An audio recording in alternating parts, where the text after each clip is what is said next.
Assalamualaikum warahmatullahi wabarakatuh. Jumpa lagi bersama saya Adi di channel Ngulik Sejarah, dan pada video kali ini saya akan kembali lagi membacakan suatu kisah misteri yang kali ini berjudul Nyilinggi. Cerita kali ini ditulis oleh Manavila, dan bagaimana ceritanya, daripada kita lama-lama, daripada kita penasaran juga bagaimana ceritanya, mari kita langsung saja menuju ke ceritanya. Perhatikan baik-baik karena ceritanya akan segera saya mulai.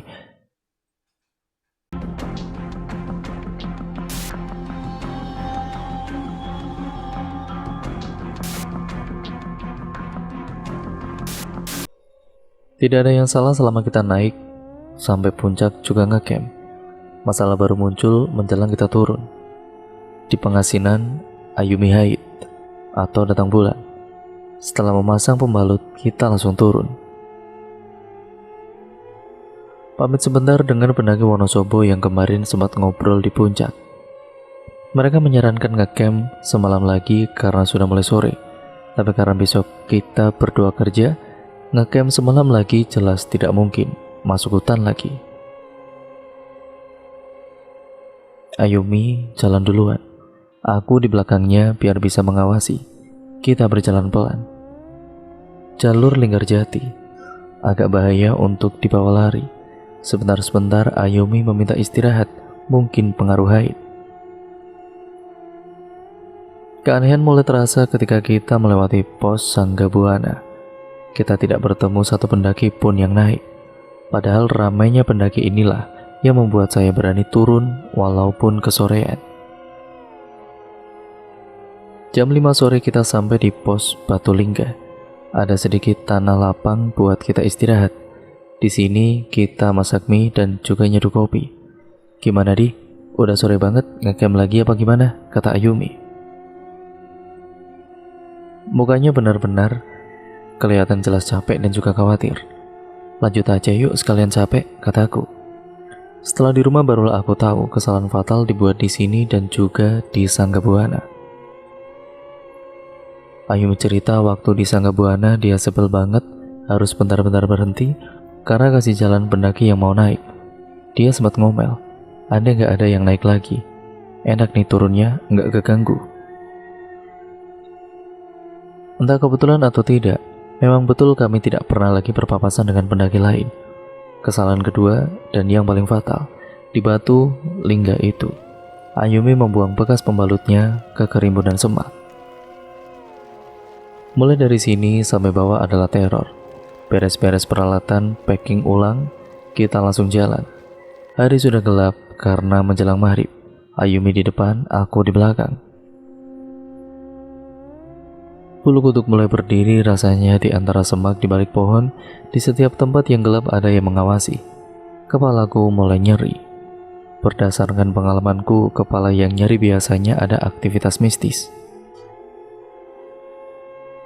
Di belokan hutan, aku kaget melihat Ayumi berhenti dan badannya menghadapku.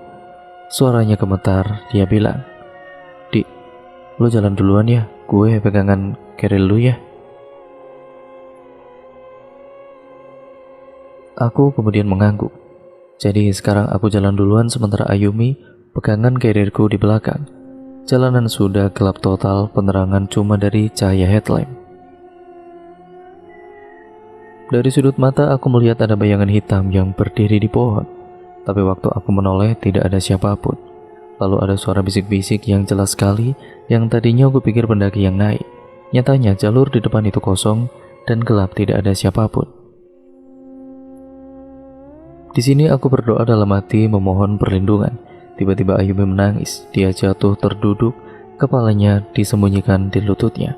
Dalam sesenggukannya, dia berulang kali menyebut pocong, pocong, dan pocong. Mendengar itu, bulu kutuku berdiri total. Kulihat segala arah dengan panik. Sosok itu tidak ada. Aku membujuk Ayumi untuk berjalan lagi sambil mengingatkan untuk berdoa. Akhirnya Ayumi mau berjalan lagi setelah matanya ku tutup dengan buff. Dengan cara ini Ayumi tidak lagi histeris, tapi jalan kami jadi luar biasa lambat. Sepanjang jalan aku masih terus melihat kelebatan-kelebatan hitam, kadang semak-semak yang bergoyang-goyang sendiri. Suara-suara dalam bahasa Sunda yang aku tidak mengerti artinya apa terdengar entah di telinga, entah suara pendaki yang terbawa angin. Badanku gemetar ketika ada sebuah bayangan di ujung jalur, dia jongkok di bawah pohon. Kali ini bayangan itu tidak hilang. Aku istighfar semakin kencang. Ayumi memegang tanganku dengan erat. Semakin mendekat, kami akan terpaksa melewatinya, karena sosok itu tepat di pinggir jalur kami. Nyaliku habis, aku diam di tempat, gemetar dan keringetan. Kali ini Ayumi sudah memelukku. Dia, walau tidak melihat apa-apa, tentu merasa ada yang ganjil. Lama aku berdiri berharap sosok itu hilang, sehingga kami bisa lewat, tapi dia tetap di sana. Tiba-tiba punggungku ada yang menepuk. Seorang pendaki yang sedang turun. Alhamdulillah, ya kami selamat, aku lega. Dia melambaikan tangan mengajakku jalan. Aku langsung bergerak, sosok itu sudah hilang. Aku mengikuti pendaki ini hingga tiba-tiba dia hilang di kegelapan. Sebuah suara pelan terdengar. "Jalan lurus saja bang, jangan tengok ke kiri." Aku dan Ayumi masih terus merayap pelan. Teror nyata bercampur dengan halusinasi membuat mentalku semakin lemah. Sedetik yang lalu aku melihat tangan keluar dari tanah, ternyata hanya akar. Dalam keadaan ini akhirnya aku ambruk. Suara istighfar pelan masih terdengar dari mulut Ayumi. Aku terbangun saat merasakan air segar di mulutku. Ternyata Ayumi menuangkan air agar aku siuman. Kami mulai berjalan lagi, keadaan sekarang berbalik. Aku yang hampir tidak punya tenaga tersisa dipapah oleh Ayumi. Kelebatan-kelebatan bayangan masih terlihat di antara pohon. Di suatu tempat aku bahkan melihat kaki yang berayun-ayun. Tidak berani memastikan kaki siapa, aku memejamkan mataku. Setelah melewati turunan yang agak tajam, aku melihat di kiri jalur ada tenda. Aku lega bukan main. Akhirnya kami selamat. 3 orang nampak sedang mengelilingi api unggun. 1 orang melihat kami. Dia melambaikan tangannya. Aku dengan gembira setengah berteriak ke Ayumi, "Yuk, kita mampir dulu ke situ yuk, ngopi, istirahat, besok aja jalan laginya." Sambil menunjuk ke arah tenda. Tiba-tiba Ayumi menamparku dengan keras sambil berteriak-teriak histeris. "Di, sadar di, istighfar. Gak ada apa-apa di situ." 3 orang itu sekarang semuanya melambai-lambai dan memanggil. "Itu ada orang, yuk, ayo ke sana." "Nggak enak, udah dipanggil-panggil, ayo yuk." Ayumi menamparku lebih keras lagi sambil berteriak di kupingku menyuruh istighfar. Kali ini ketika aku menengok ke kiri, 3 orang itu sudah berjarak 1 meter di dekatku. Sambil nyengir aneh, tiba-tiba, kepala ketiganya lepas dan jatuh ke tanah. Sambil cekikikan kepala tadi menggelinding ke arahku. Aku histeris dan langsung lari. Beberapa lama aku baru sadar. Aku meninggalkan Ayumi di belakang, kakiku lemas, jantungku berderap dengan kencang. Mau balik menyusul Ayumi, aku kelewat takut. Tapi tidak lama kulihat Ayumi berjalan turun. Begitu dekat, dia cuma menepukku, mengajak jalan lagi. Aku berjalan mengikutinya di belakang. Tapi pelan-pelan aku memperlebar jarak dengan Ayumi. Terus terang, aku enggak yakin Ayumi yang jalan di dekatku adalah Ayumi temanku. Segala doa aku panjatkan, ada rasa menyesal kenapa aku tidak hafal ayat kursi. Aku berjalan dengan mata menatap ke tanah, karena di sekitarku penampakan ada di mana-mana. Bahkan sambil mata terpaku ke tanah, aku bisa melihat di sebelahku ada kaki-kaki yang kulewati. Ada yang kecil, ada yang besar, ada yang hitam, ada yang memakai kain putih. Jantungku serasa mau copot ketika Ayumi yang berjalan 3 meter di depanku tiba-tiba berlari dan langsung naik ke pohon sambil tertawa cekikikan. Aku langsung putar arah lari ke atas lagi. Tidak jauh aku lihat Ayumi bersandar di pohon sambil menangis. Instingku mengatakan ini Ayumi yang asli. Tapi begitu ku sentuh dia berteriak-teriak histeris. "Pergi, pergi." Dia langsung jatuh lemas saat dia sadar aku yang menyentuhnya. "Di, ini elu kan?" Kami dengan badan gemetar dan doa-doa mulai berjalan lagi.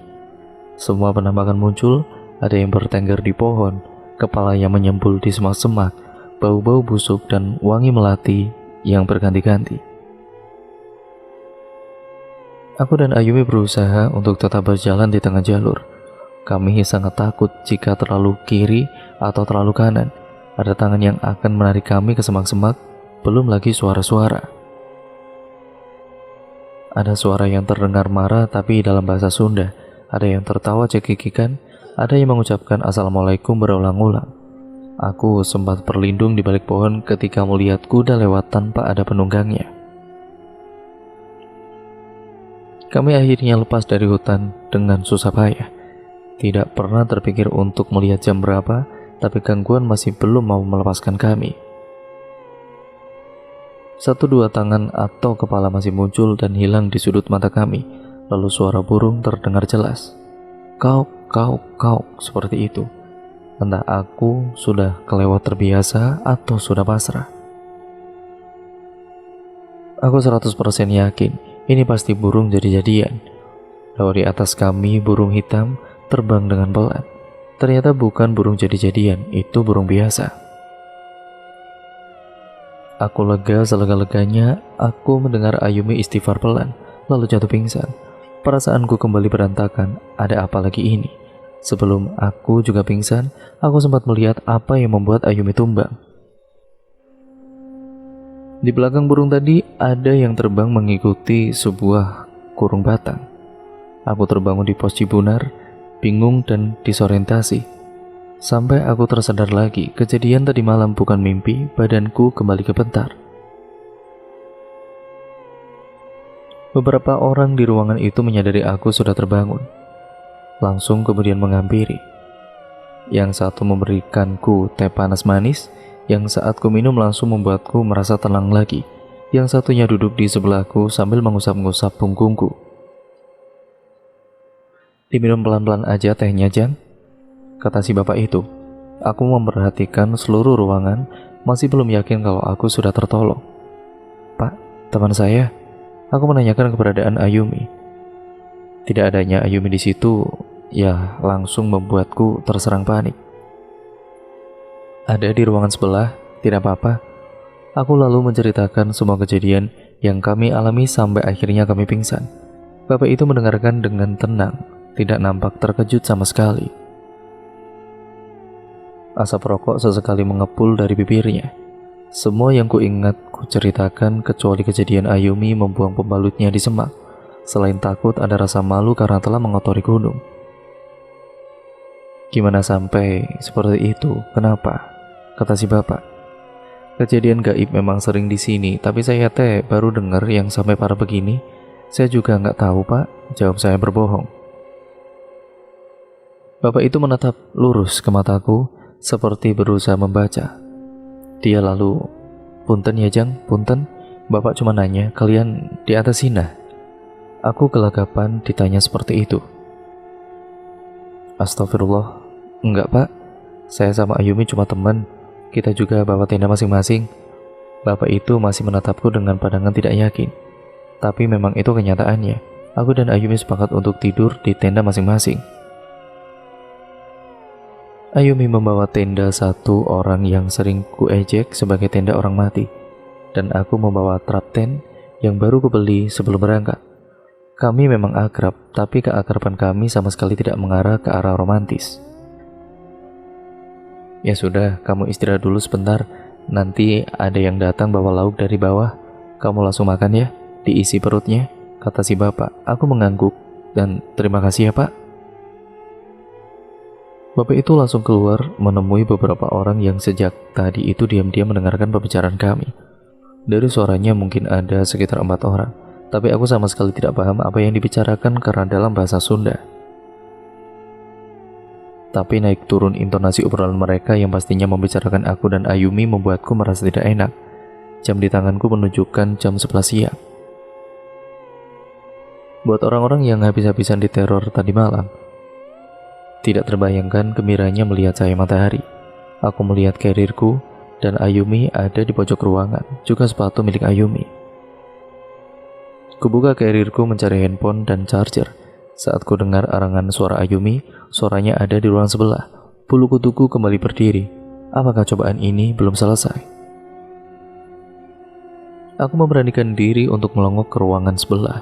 Hatiku langsung mencelos melihat keadaan Ayumi. Satu orang ibu-ibu tua sedang memijit kening Ayumi sambil komat kamit. 3 orang lainnya memegangi tangan dan kakinya. Ayumi sendiri sedang berontak hebat berusaha melepaskan diri. Badannya dilentingkan ke atas ke bawah dengan brutal. Kakinya berusaha menendang orang yang memeganginya. Matanya merah melotot hingga nyaris keluar. Ketika dia melihatku, Ayumi tertawa mendesis seperti ular, lalu berteriak histeris. Aku syok melihat keadaan Ayumi, hingga cuma bisa berdiri di tempat. Bapak tadi lalu menarikku dan kembali menyuruhku meminum air teh tadi. Jangan ke situ, Jang, di sini saja, kata si bapak. Teman saya, Pak, kataku tanpa bisa meneruskan kalimat. Sebentar lagi, udah gak apa-apa, udah di sini saja. Aku diam. Tanganku yang memegang gelas teh gemetar pelan. Tiba-tiba aku teringat dengan meeting bulanan. Pekerjaan yang memaksaku untuk terus turun walau aku ada keinginan untuk ngecamp semalam lagi. Terlambat sudah, aku membayangkan muka murka atasanku atas ketidakhadiranku, laporan-laporan yang harus kuserahkan, wajah kecewa rekan-rekanku. Aku kemudian mendesah. Pak, kira-kira sore ini teman saya udah normal belum ya? Bis arah Jakarta sampai malam kan ya, Pak?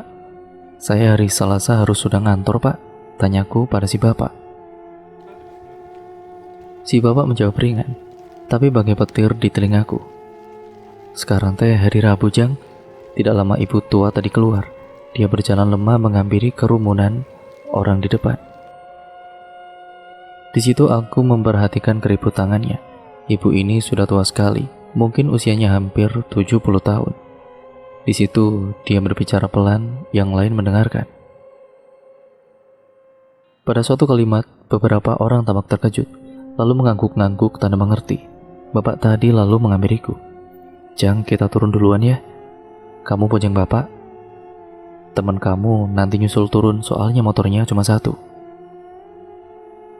Aku hanya bisa mengiyakan. Ketika akan mengangkat carrier, si bapak melarang. Udah di situ saja, biar nanti ada yang nurunin. Ayo Jang, kata si bapak, ada sedikit nada memaksa. Benar di luar ada motor yang diparkir. Si bapak naik ke motor dan menyalakannya. Aku lalu naik di belakang, tapi ketika digas motor itu tiba-tiba mati. Aku turun lagi karena si bapak tampaknya akan menyala motor. Sekali salah dan hidup, aku naik lagi. Tapi ketika digas motor itu mati lagi, 2 orang lalu menghampiri kami. Ya, yang seorang menggantikan si bapak dan juga menyalakan motor. Motor itu kembali menyala. Dia lalu berjalan 5 meteran lalu berputar lagi. Tapi kembali mati ketika aku naik ke motor. Aku merasa tampaknya penghuni Cermai tidak akan mau melepaskan kami dengan mudah. Akhirnya jam 4 sore si bapak itu memanggilku masuk. Di dalam ada si ibu tua sudah menunggu. Ibu itu mengatakan sesuatu kepada si bapak yang mendengarkan dengan menunduk menatap lantai. Ibu ini pastinya tidak bisa bahasa Indonesia. Jang, si emak ini sudah berusaha tapi setan yang masuk ke tubuh teman si Ujang ada banyak. Dikeluarin 1, yang lain masuk. Begitu terus. Dan ada 1 makhluk yang emak sendiri nggak bisa ngeluarin. Bentuknya ular hidung bertanduk. Aku mendengarkan dengan khawatir. Intonasi si bapak mengisyaratkan ada kabar yang lebih buruk. Makhluk itu dendam sama teman si Ujang karena teman si Ujang udah lancang ngotorin rumahnya. Jadi teman si Ujang mau diambil, mau dikawinin. Sekarang aku benar-benar panik. Pak, tolong Pak bilangin untuk saya minta maaf Pak. Tolong Pak, Bu, tolong ya Bu. Aku meratap. Iya Jang, tenang Jang. Kata si emak, makhluk ini juga gak jahat. Ya dia maklum dengan kelakuan seperti manusia. Tapi kelakuan teman Ujang udah keterlaluan. Ada sedikit perasaan lega mendengar ucapan si bapak barusan. Dia akan ngelepas teman si Ujang tapi ada syaratnya. Sambung si bapak. Apa syaratnya pak? Tanyaku khawatir. Ujang malam ini harus naik dan ambil lagi kotoran yang kemarin dibuang si teman Ujang. Seluruh sendi di tubuhku langsung bergetar mendengar syarat barusan. Aku yang belum tentu setahun sekali melaksanakan sholat, maghrib itu sholat dengan khusyuk. Setelahnya aku berdoa hingga menitikan air mata mohon perlindungan Allah. Sehabis berdoa si bapak yang mengimamiku sholat maghrib itu pun berbalik ke arahku. Jang, nanti habis sholat isya langsung berangkat ya. Gak usah takut, bismillah saja. Doa jangan putusnya. Aku cuma diam dan mengangguk. Setan apa aja yang bisa nyalakain kalau Ujang ingat Gusti Allah? Gak ada Jang, gak akan bisa. Cuma Allah sebaik-baiknya pelindung, sambung si bapak lagi. Setelah isya, aku mengisi karirku dengan 2 botol air mineral. Ku cek lagi headlamp, juga senterku itu. Semuanya siap, ku tengok sekali lagi keadaan Ayumi. Dia sedang tertidur dan masih ditemani si ibu tua. Ibu itu tersenyum kepadaku seperti memberi restu. Di luar aku sudah ditunggu si bapak. Aku mencium tangannya sekaligus minta dibantu doa. Lalu si bapak memberikanku sebuah bungkusan dari kain putih. Aku bertanya, apa ini pak? Bungkusan ini isinya tanah. Nanti tanah ini kamu sebar di gubuk belakang condong amis ya. Kainnya kamu bawa. Nanti kalau ketemu yang kamu cari, kain ini buat bungkusnya. Sekali lagi aku mengangguk. Lalu dengan menarik nafas dalam-dalam, aku berangkat dan seekor burung berkauk-kauk entah di mana, mengikuti setiap langkahku. Satu-satunya penerangan hanya cahaya senter yang kuarahkan ke tanah. Aku sengaja memfokuskan pandangan ke langkah kakiku. Semakin jauh ku berjalan, bayangan horor malam itu kian menjadi nyata. Tapi tiap kali bayangan itu muncul, segera ku tepis jauh-jauh walau sia-sia. Aku berhenti di batas ladang. Di depanku sekarang membentang hutan pinus. Aura mistis menjalar dari semua tempat. Dengan mengucap bismillah aku melangkah, tiba-tiba aku mencium bau busuk yang sangat pekat sekali. Bulu kuduku langsung berdiri, cahaya senter bergoyang akibat tanganku yang gemetar hebat. Aku tetap memaksa untuk maju walaupun pelan. Setiap kali aku ingin berteriak dan lari, aku selalu diingatkan sosok Ayumi yang sedang tertidur saat aku tinggal tadi. Bau busuk itu hilang, berganti bau melati. Sumber baunya begitu dekat seakan-akan tepat di belakangku. Bulu di seluruh tubuhku meremang membayangkan sosok apa di belakang. Aku menunggu tangan sedingin es menyentuh tengkuku. Aku istighfar dan kemudian berjalan makin cepat. Entah berapa lama aku lari tanpa memperdulikan jalan yang mulai menanjak. Hingga akhirnya aku tersungkur karena kakiku terkait akar pohon melintang.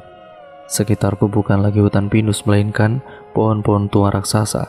Di depanku jauh ke atas nampak sebuah bangunan gubuk kayu. Dari posisiku saat ini, bayangan gelap bangunan itu yang diselimuti kabut tipis seakan memberikan peringatan untuk jangan coba-coba berani mendekat. Dengan raguku senteri bangunan kosong itu, mungkin ini yang dimaksud gubuk condong amis yang dimaksud oleh si bapak. Pelan dan ragu, aku mendekati bangunan di tengah hutan itu. Sosok gelap bangunan ini saja sudah cukup mengintimidasiku. Pohon-pohon hitam di sekitarnya dengan ranting kurus yang dalam pikiranku bagaikan tangan orang mati menjuntai-juntai di sana sini. Aku berhenti 10 meter di depannya, menyorot-nyoroti cahaya senterku ke setiap pojok ruangan. Lega setelah tidak ada sosok apapun yang bersembunyi di kegelapan. Tanganku merogoh kantung celana dan mengambil bungkusan putih berisi tanah. Warna kain putih itu langsung membuatku bergidik ngeri. Ku buka ikatannya, lalu ku tuangkan tanah di dalamnya ke tanganku. Ku tarik napas langsung ku berlari ke belakang pondokan ini, lalu secepatnya ku sebar tanah tadi itu, sesuai permintaan si bapak. Aku sengaja melakukannya dengan cepat, karena ngeri membayangkan apa yang ada di belakang pondokan itu. Tiba-tiba muncul sebuah wajah putih menyembul di antara semak. Matanya membelalak lebar tepat di depanku. Aku langsung jatuh duduk sambil berteriak-teriak histeris. Ketika aku memberanikan diri membuka mata, sosok itu berdiri di sana, bertolak pinggang. Aku masih dalam keadaan jatuh, terduduk, dan syok. Sosok itu mengeluarkan suara yang anehnya terdengar normal. Apa-apaan weh? Aku langsung menguasai diri. Sosok ini ternyata manusia biasa, pendaki. Aku masih bengong tidak percaya melihat manusia normal berdiri di hadapanku. Sosok itu berbicara lagi. Kali ini tangannya menunjuk ke kolong gubuk. Aku terpana, mataku bolak-balik melihat sosok itu dan mie yang baru direbus di atas kompor portable kotak. Benar, mie itu sudah bercampur tanah merah yang tadi kulempar. Ketika makin tenang, baru aku menyadari sosok itu memang manusia biasa yang memakai kemeja lapangan warna hitam, celana PDL, dan sepatu running. Kulihat sekali lagi sepatu runningnya menapak ke tanah. Dia benar manusia. Dia menggamit tanganku dan menolongku berdiri. Aku ditatap dari atas ke bawah, ke atas lagi. Apa-apaan barusan? Katanya lagi. Maaf bang, saya beneran nggak tahu ada orang di sini. Aku meminta maaf. Naik berapa orang? Tanyanya lagi. Sendiri, jawabku. Sekarang aku bisa melihat dengan jelas orang ini. Tingginya sama denganku, usianya mungkin menjelang 50 tahun, tapi sosoknya nampak lebih muda. Cahaya memantul dari kacamata bulatnya. Matanya penuh selidik memandangiku. Gak dianjurkan jalan malam sendiri di Cermai, katanya. Emang dapat izin naik tadi di bawah? Iya bang, dapat. Jawabku sengaja tidak terus terang alasanku untuk naik. Ya sudah, istirahat dulu saja. Mau mie kamu? Gue masak dulu. Yang tadi harus dibuang gara-gara kamu. Barulah aku sekarang melihat dengan jelas. Di belakang gubuk ini dia menggelar matras. Carrier besar berdiri menyandar di tiang kayu. Dia memandangiku dengan tatapan kesal. Kalian tuh semua pendaki sama saja. Bisanya cuma ngotorin gunung, gak punya rasa hormat. Aku terperangah. Abang udah tahu ya? Mak Encep nitipin lu ke gua. Dia yang cerita semua, mulai dari sini sampai atas lu bareng gue. Katanya lagi. Mak Encep? Mak Encep siapa bang? Tanya aku bingung. Bocah gak ada hormat-hormatnya sama orang tua. Mak Encep yang dari kemarin nolongin lu sama temen lu. Kalau nggak ada Mak Encep, temen cewek lu pasti udah lewat, dibawa ke alam lain. Jawabnya ketus. Rupanya ibu tua yang terus-terusan menjaga Ayumi di Cipunar itu namanya Mak Encep. Aku memang sama sekali tidak bertanya nama ibu tua itu. Juga bapak yang menjagaku. Ada rasa menyesal, menyadari betapa kurangnya sopan santunku pada orang yang sudah beberapa hari ini menolongku dan Ayumi. Mak Encep juga yang ngajarin elu, ngejagain elu ngelewatin hutan pinus. Makanya lu bisa aman sampai ke sini. Kalau enggak, lu bisa dimakan setan pengantin tadi. Tapi saya jalan sendiri tadi bang. Mak Encep, setan pengantin. Aku bertanya bingung, tapi dia tidak menjawab. Dia cuma tersenyum sinis sambil membereskan karirnya. Aku bergidik mengingat rasa dingin yang menjalari tengkuku tadi. Mungkin setan pengantin itu tadi benar-benar ada di belakangku. Selesai packing carrier, dia berjongkok dan berkata serius. Mulai dari sini perjalanan kita gak akan gampang. Lo cukup ngikutin gue, baca doa-doa yang lo tahu. Pikiran jangan sampai kosong. Iya bang, jawabku. Dan kita bakal disambut sama semua penghuni Cermai. Dari yang bentuknya abstrak sampai solid, dari yang nyaru jadi manusia sampai yang mukanya berantakan. Siapin mental lu, kalau lu nggak selamat di sini, temen lu di bawah juga nggak bakalan selamat. Iya bang, jawabku lagi. Lu inget dua ini. Kalau tiba-tiba muncul suara gending gamelan, apapun yang terjadi, kita harus diam, jangan bergerak, paham lu? Iya bang. Yang keduanya apa bang? Lu bakal ngelihat banyak penampakan nanti, tapi ada satu penampakan yang paling berbahaya. Penampakan kalong wewe. Itu yang gimana bang? Terus saya harus gimana kalau ada gituan? Pikiranku langsung kalut. Kalung wewe itu bentuknya perempuan telanjang, rambutnya awut-awutan, lehernya miring kayak patah, lidahnya menjulur keluar, tetenya panjang ngegantung sampai ke paha. Aku menelan ludah membayangkan sosok itu. Kalau dia muncul, lu harus pura-pura gak lihat. Apapun yang dia lakukan walau mukanya nempel di muka lu harus pura-pura gak lihat. Kalau enggak gimana bang? Kalau dia sampai tahu lu bisa lihat dia, lu bakal ditarik ke atas pohon. Artinya, lu ditarik ke alamnya dan lu gak bakal bisa balik lagi. Iya bang. Badanku mulai gemetar. Ya, doa aja makhluk itu gak muncul. Susah nolong orang yang udah diculik kalung wewe. Lu harus waspada kalau lu nyium bau khasnya. Kalau bau itu muncul, kemunculannya dijamin pasti. Bau apa bang? Bau pandan. Aku melirik ngeri ke tanjakan yang akan kami lalui. Kabut tebal mengambang di ujung tanjakan itu, seakan gerbang masuk menuju dunia antah berantah. Orang ini memanggul karirnya dan langsung berjalan. Sambil mengucap bismillah, aku juga berjalan di belakangnya. Masuk ke dalam kabut, aura mistis langsung membekapku. Suasana kelewat hening, tidak ada satupun suara binatang malam. Yang terdengar hanya suara langkah kaki dan napasku yang semakin berat.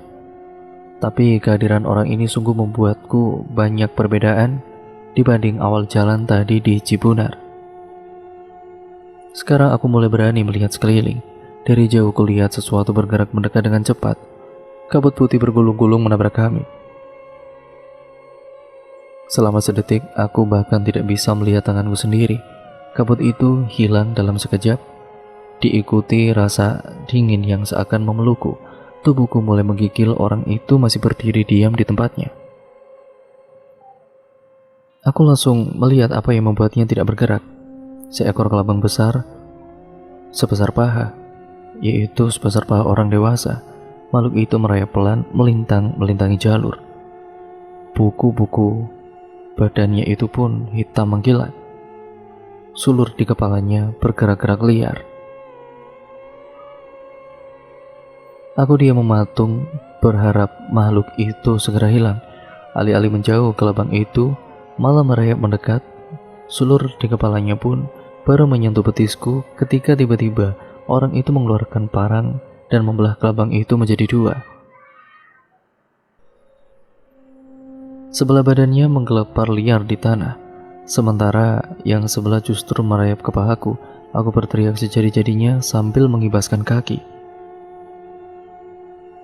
Dengan tidak acuh, orang itu menarik sisa tubuh kelabang dari tubuhku, dibantingnya ke tanah lalu dibuang ke tengah semak. Jalan semakin ke atas, penampakan muncul di mana-mana, beberapa bahkan tepat di pinggir jalur. Bukan hanya kuntilanak, tapi juga banyak wujud lain. Beberapa wujud muncul dalam keadaan tidak utuh.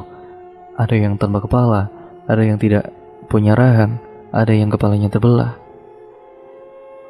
Beberapa yang lain muncul dengan organ tubuh yang tidak pada tempatnya. Semakin aneh bentuknya, menandakan rendahnya level mereka di dunianya. Yang bisa mereka lakukan cuma muncul dan hilang, begitu terus. Kalau lu takut dengan godaan makhluk level rendah ini, itu menandakan rendahnya level iman lu boy, ucap orang itu dengan tenang. Sebaliknya, semakin sempurnanya bentuk, ia menandakan semakin tinggi levelnya. Makhluk-makhluk model begini yang wajib diwaspadai. Bukan cuma bentuknya, tapi juga pakaiannya, tingkah laku dan tutur katanya. Setan-setan yang paling baik adalah setan-setan yang paling berbahaya boy, sabung orang itu. Kadang makin sulit membedakan manusia dengan setan. Dari belakang kulihat dia menyalakan rokok. Asapnya terlihat mengepul tipis, bahkan dia bisa berjalan sambil merokok, pikirku. Stamina orang ini luar biasa. Kuntilanak yang berdiri terlalu dekat di jalur disembur dengan asap rokoknya dan menghilang. Dari dulu di gunung ini sudah tidak terhitung banyaknya pendaki yang hilang. Tiap generasi gak pernah kekurangan orang-orang yang gak punya etika kayak lu dan teman-teman lu. Orang itu benar-benar ngomel sendiri. nyampah, sinah, berisik, ngomong sembarangan, nantang-nantang. Di sebuah persimpangan kami berhenti. Jalan di sebelah kanan pun tampak sudah lama tidak dilewati. Bebatuannya berlumut, tanda jarang diinjak orang. Jalan yang sebelah kiri terbuka lebar. Jalurnya tampak jelas sering dilalui. Kalau lo terpaksa sendiri, jalan mana yang lo pilih? Tanya orang itu kepadaku. Kiri, jawabku dengan cepat. Lo mati, kata orang itu. Jalan sebelah kiri, ini gak pernah ada. Di balik semak-semak ini cuma jurang, kuburan buat banyak pendaki. Aku terkesiap ketika menyadari kami tidak berhenti di persimpangan jalur.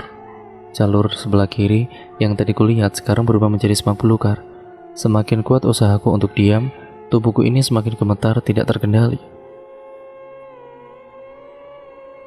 Aku lalu menutup mata dan berusaha membayangkan apapun sekedar untuk menghilangkan bayangan kalong wewe itu dari benakku. Aku membayangkan suasana kantor, keriuhan saat makan siang, atau macetnya lalu lintas di jam pulang kantor.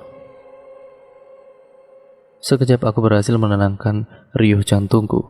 Gemetar di seluruh tubuhku mulai berkurang.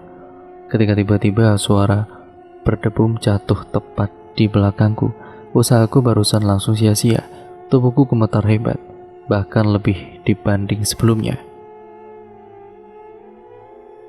Aku 100% yakin kalau wewe itu tepat berada di belakangku. Punggungku serasa panas. Beban carrier yang kubawa kurasakan kian bertambah berat. Sebuah tangan muncul dari belakang, berkoreng dan berbau busuk. Kukunya yang panjang dan hitam mulai menyentuh pipiku. Di titik ini aku bahkan sudah tidak sanggup lagi menutup mata. Aku hanya bisa menatap ngeri ketika jari-jari kurus itu bergerak perlahan membelai pipiku dan hilang. Jari-jari itu hilang begitu saja, tapi aku masih tidak berani bergerak. Firasatku mengatakan makhluk menjijikan itu masih ada di sekitar. Aku hanya tidak tahu dia ada di mana. Ketika tiba-tiba aku melihat hal yang paling mengerikan sepanjang hidupku. Sebuah tangan menjengkram pinggangku dari bawah. Tangan yang satunya bergerak perlahan menggores perut, naik ke dada hingga akhirnya mencengkram bahuku.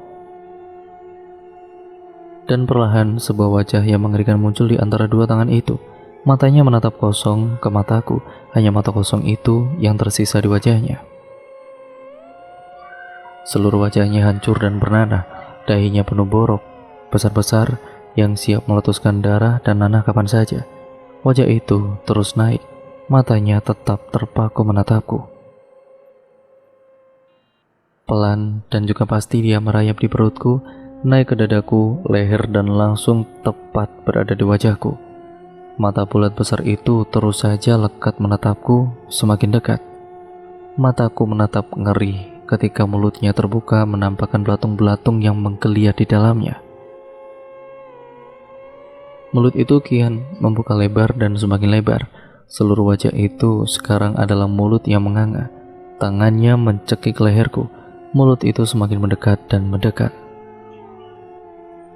Yang pertama kulihat ketika siuman adalah wajah orang itu. Tubuhku lemas, tidak sanggup untuk digerakkan.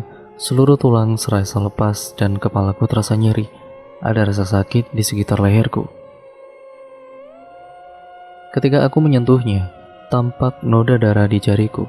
Tubuhku langsung mengejang, kakiku tersentak saat ingatanku kembali pulih, menghadirkan kembali saat kuku-kuku hitam kalong wewe itu menusuk leherku. Udah tenang, jangan panik. Setan sialan itu udah gak ada, kata orang itu sambil membantuku minum teh hangat. Mendengar itu, aku kembali tenang. Tapi rasa sakit di sekitar leherku masih terasa panas. Bekas hitam di leherku kelak tidak akan hilang selama berminggu-minggu. Terima kasih bang, suaraku terdengar lirih. Tapi aku sungguh-sungguh berterima kasih. Tanpa kehadirannya, entah bagaimana nasibku dan juga Ayumi. Bukan gue, jawabnya pelan, sambil membereskan kompor bekas masakan air panas.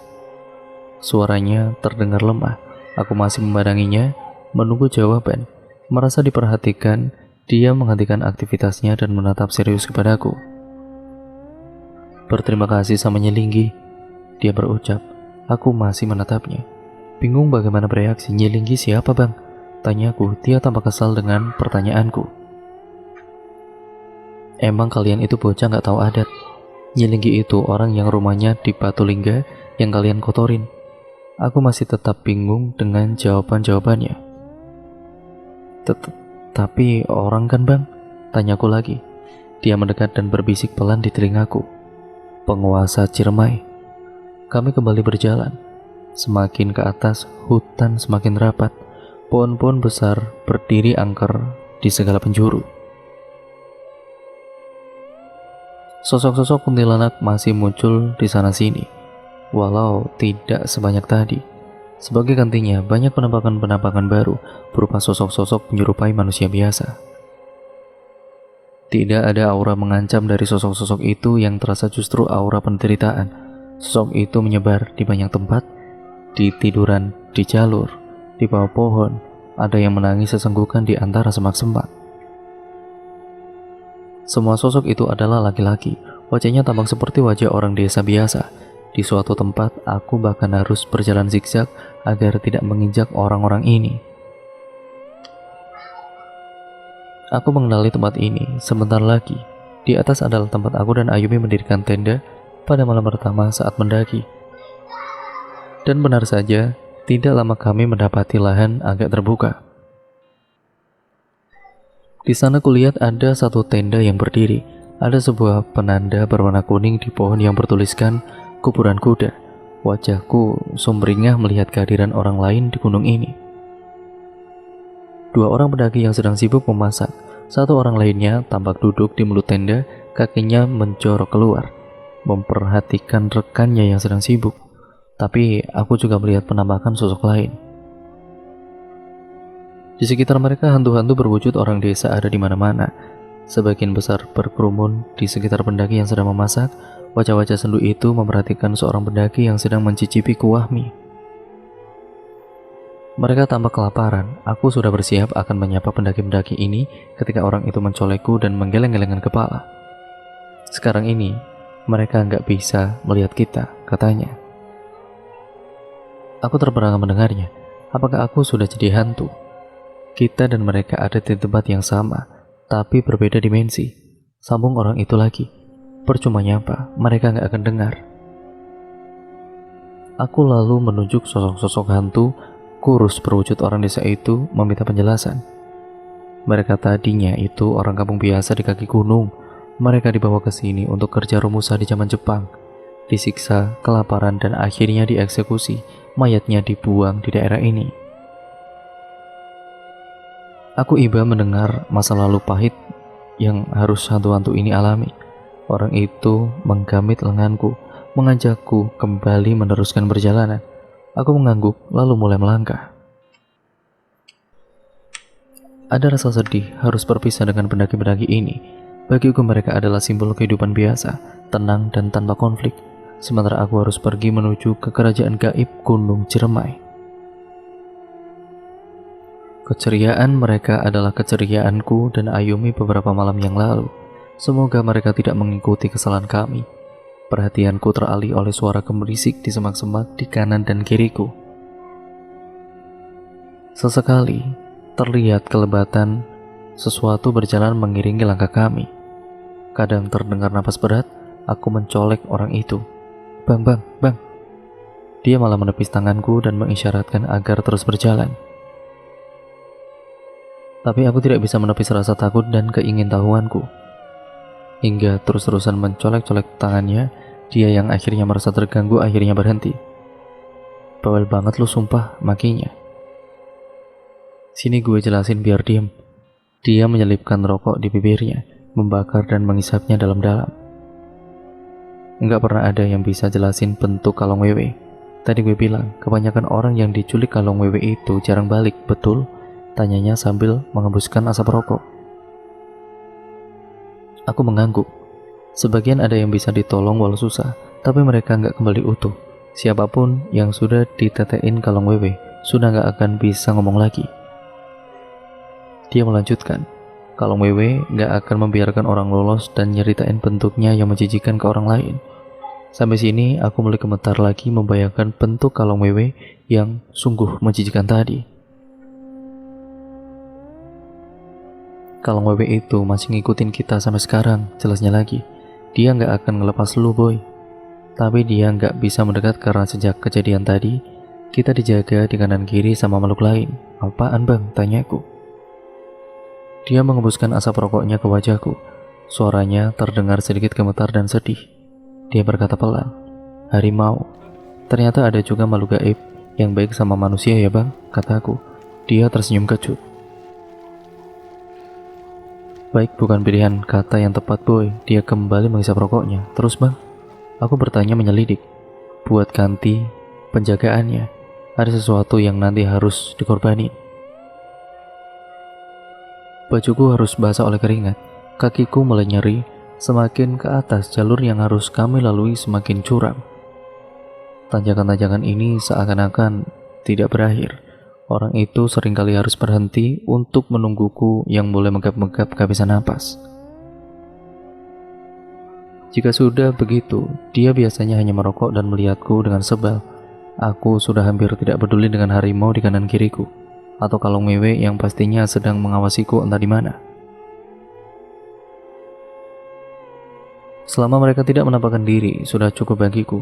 Sosok hantu orang desa tadi itu ya tidak ada lagi di atas sini. Setelah melewati kuburan kuda, penampakan mereka semakin berkurang hingga hilang sama sekali. Musuhku yang utama saat ini cuma tanjakan-tanjakan yang semakin curam. Di beberapa tempat aku bahkan harus menggunakan akar untuk membantuku naik. Sesekali muncul pocong yang tiap kali selalu membuatku melompat kaget. Kalau sudah begitu, biasanya orang itu tertawa terbahak-bahak kegirangan. Rupanya kepanikanku sudah menjadi hiburan buat dia. Benar kata abang tadi, setan-setan begitu biasanya cuma muncul hilang doang. Nggak bisa ngapa-ngapain, kataku dengan napas tersengal-sengal. Dia nyengir, yang gua maksud tadi kan kuntilanak boy, hehe, jawabnya sumringah. Kan gua tadi nggak nyebut pocong. Lah kalau pocong gimana bang? Di Afrika ada yang namanya kobra penyembur. Dia nggak matok kayak ular lain, tapi dia nyemburin bisa beracun ke muka korbannya. Dia menyambung, pocong itu kobra penyemburannya di dunia setan. Saran gua kalau lihat pocong cuma satu, yaitu lari. Lo nggak bakal mau kan diludahin pocong? Kalau diludahin gimana bang? Tanyaku.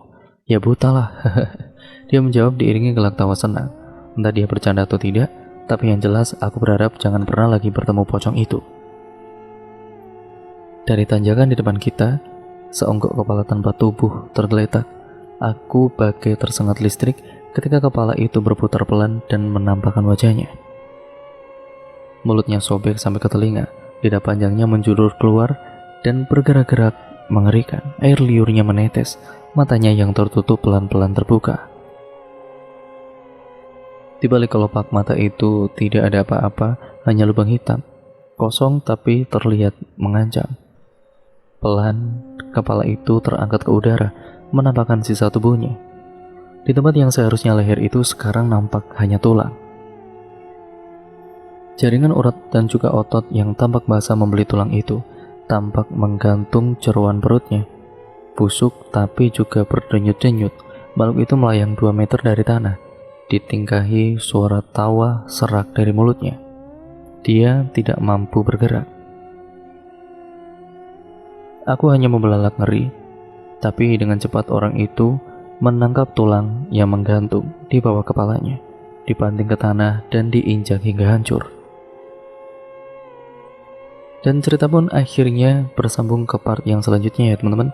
Nah bagaimana untuk cerita kali ini? Sangat mengerikan kan? Nah makanya nantikan kelanjutan ceritanya hanya di channel ini, di channel Ngulik Sejarah. Jangan lupa untuk kalian like, comment, dan share. Terus subscribe untuk kalian yang belum. Nyalakan tombol lonceng notifikasinya agar kalian tidak ketinggalan video terbarunya dari channel ini dan juga kelanjutan dari cerita ini. Pokoknya cerita ini sangat seru untuk kalian nantikan kelanjutan ceritanya. Nah bagaimana kelanjutan ceritanya? Kalian harus tetap stay tune terus di channel ini. Terima kasih ya teman-teman untuk kalian semua yang sudah menyimak cerita ini dan support channel ini dari awal sampai sekarang. Tanpa kalian channel ini mungkin tidak bisa sebesar ini. Terima kasih pokoknya yang sudah menyaksikan, support terus channel ini.